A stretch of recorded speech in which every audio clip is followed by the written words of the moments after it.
was by some margin the biggest party in Croatian history. Croatia had just lost the World Cup final to France 4-2. So, the day after that final in Moscow, 500,000 people took to the streets of the capital Zagreb to celebrate the return of the national team. Eventually, the team's bus pushed through the ecstatic crowds and reached Banja Luka Square, where the triumphant squad took to the stage and were greeted as heroes. In the middle stood Luka Modrić, the winner of the Golden Ball. Modrić had an exceptional World Cup and was the beating heart of a team that no one, not least Croatians themselves, believed would reach the final. Croatia's 2018 World Cup final was a remarkable achievement for a country of just 4 million people that had fought a war of independence less than 3 decades before.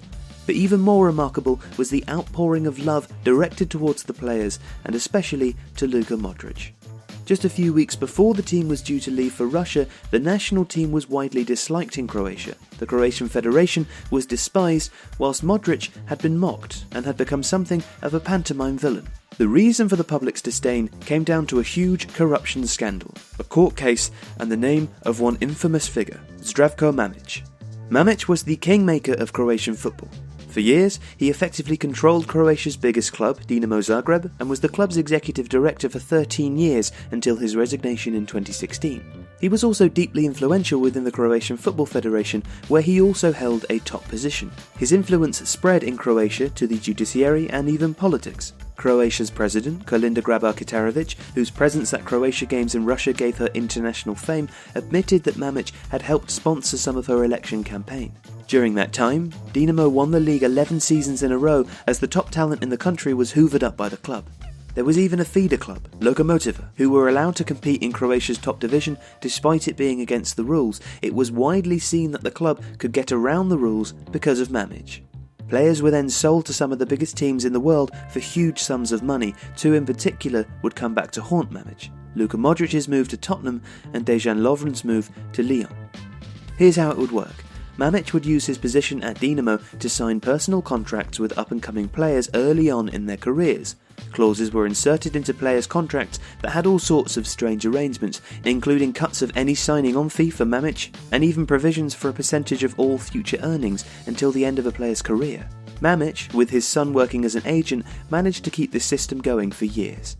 But his web of corruption started to unravel in 2009 when the former Croatian international Eduardo da Silva sued him and exposed his sharp practices, namely signing young players to unfair and ruinous contracts. Eduardo had claimed that he was too young to have made that kind of decision and that Mamić had taken advantage of him. Despite Mamic's influence in Croatia's judiciary, Eduardo won the case. Although it wouldn't be until 2015 when he was finally arrested and put on trial for tax offences connected to this skimming of players' contracts. The trial was moved from Zagreb, where it was alleged that he was connected to several judges, to the city of Osijek. At the centre of the trial was Luka Modrić, who gave evidence last year. It turned out that of the roughly £10 million Modrić was due from signing-on fee paid for by Tottenham Hotspur, the player got just £1.7 million. The other 80% went to Mamić. But Modrić later changed his statement to the police.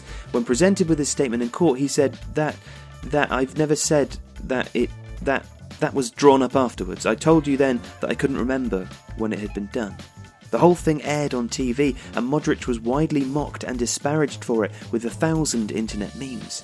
In March, he was charged with perjury. He still faces a 5-year prison sentence. Lovren is also being investigated, but hasn't been charged. Mamić was found guilty and sentenced to 6.5 years. But Mamić is not sitting in a Croatian jail cell at the moment. He absconded before he could be put into jail. He's currently on the run in neighbouring Bosnia, where his father was born. Damir Vranović, the Croatian Federation's executive director, was also sentenced to 3 years in prison for his role, but he didn't go to jail either. He could be seen during the World Cup sitting next to Croatia's president at Russian stadiums in the VIP area. Modrić, who just won his 4th Champions League title with Real Madrid and can lay claim to being Croatia's greatest ever player, became a public hate figure for appearing to stick by Mamić. When the World Cup began, some of Croatia's fans even wore shirts with one of Modric's now much derided answers from that trial printed on the back: "I don't remember." But then Croatia started to win. With Modrić playing some of the best football of his career, Croatia got through a tough group stage and impressed by thrashing Argentina. With each stage and with each victory, more and more people returned to support the national team and especially Modrić. By the time they'd beaten Russia on penalties in the quarter-final, tens of thousands of people were celebrating with flares and smoke bombs in Banja Luka Square. By the time the final came around, people were proudly wearing their Modrić shirts once again. Modric's reputation has no doubt been rehabilitated by the World Cup. Mamić, however, is still on the run and unlikely to return. When he absconded to Bosnia, where he is a dual citizen and therefore cannot be extradited, he held a press conference to explain why he fled. "I am not a coward, but not a masochist either," he said. He also vowed to fight the conviction, albeit from afar. But Modrić isn't out of the woods yet. His perjury trial is to come and could take place later this year, although no date has been set. Many have called for him to be pardoned, although many more want justice to prevail regardless of who he is.